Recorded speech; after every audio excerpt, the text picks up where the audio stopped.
భారతీయ జనతా పార్టీకి 50-50% అంటే భారతీయ జనతా పార్టీ జనసేనలకు 50%, తెలుగుదేశం పార్టీకి 50% లాంటివన్నీ పక్కకు వెళ్ళిపోయినాయి. ప్రస్తుతం అయితే పొత్తు ఖరారైపోయింది. మామూలుగా చంద్రబాబుని ఢిల్లీకి పిలిచారంటేనే పొత్తు ఖరారైనట్టు. పొత్తు ఖరారు కాకుండా ఊరికినే పిలవరు, ఊరికినే సరదాగా మాట్లాడుకుందాం రమ్మని పిలవరు.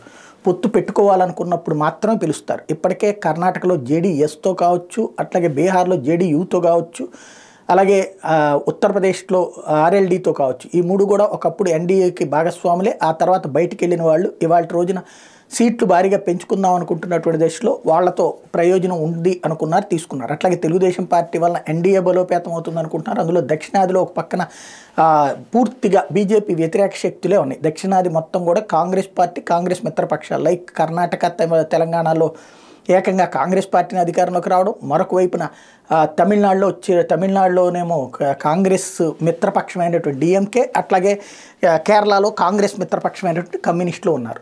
ఇక మిగిలింది ఆంధ్రప్రదేశ్. ఆంధ్రప్రదేశ్లో న్యూట్రాలిటీ పాటిస్తున్నాడు జగన్మోహన్ రెడ్డి. అటు తనతో ఎన్డీఏలో జట్టు కట్టాడు, ఇటు పక్కన జట్టు కట్టడానికి తెలుగుదేశం సిద్ధంగా ఉన్నప్పుడు ఎందుకు వదులుకోవాలనుకుంది, అందుకోసమనే పొత్తు ఇప్పుడు ఖరారు చేసుకుంది. ఓవరాల్గా 12వ తారీఖుకి ఒక స్పష్టత వచ్చే అవకాశం ఉంది. ఎందుకంటే అప్పటికి బీజేపీ పార్లమెంటరీ పార్టీ కూడా డెసిషన్ తీసుకుంటుంది. ఎన్ని సీట్లు ఏంటన్నది ఈలోపుగా ఒకటి చంద్రబాబు గారు ఇచ్చిన ఆఫరు, బీజేపీ అడిగింది ఏంటి, పవన్ కళ్యాణ్తో చెప్పేదేంటి, ఫైనల్ లిస్ట్ మాత్రం 12కి స్పష్టత వస్తుంది. ఎన్ని అనేది అన్నది మాత్రం తేలుతోంది.